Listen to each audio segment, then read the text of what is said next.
Atteindre un bilan nature positif d'ici 2030, c'est l'objectif affiché dans le rapport Planète Vivante 2022 pour le bassin du Congo, présenté par le World Wide Fund for Nature WWF le 3 novembre 2022 à Yaoundé au Cameroun.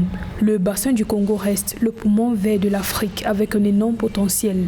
Il est le deuxième plus grand écosystème forestier tropical dans le monde après l'Amazonie et joue un rôle essentiel dans le système climatique continental.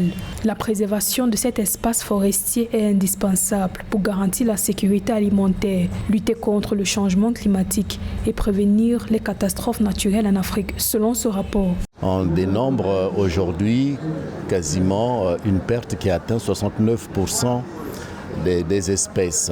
Et au niveau du bassin du Congo, cela représente plus de 30% de la moitié des espèces qui ont disparu. Donc ça, c'est une chose qui nous préoccupe. Aujourd'hui, ce que l'on peut faire dans le bassin du Congo, sur le plan politique d'abord, c'est de définir des trajectoires de développement qui tiennent compte de la biodiversité. Il faut revoir les modèles de consommation, les modèles alimentaires.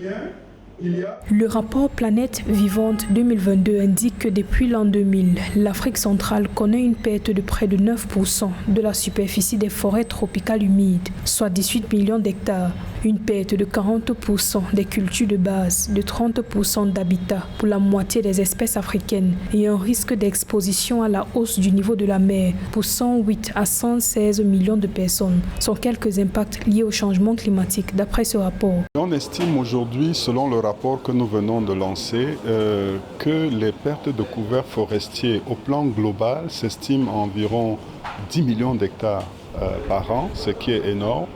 Et si on le ramène au niveau du bassin du Congo en Afrique centrale, c'est environ 1 million d'hectares par an.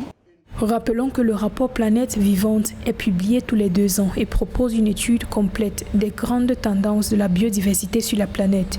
Le rapport Planète Vivante 2022, présenté à la veille de la COP27 prévue du 6 au 18 novembre 2022 à Sharm el-Sheikh en Égypte, avertit que la destruction croissante de la nature par l'humanité a des effets néfastes non seulement sur les populations d'animaux sauvages, mais aussi sur la santé humaine, les moyens de subsistance et la sécurité alimentaire.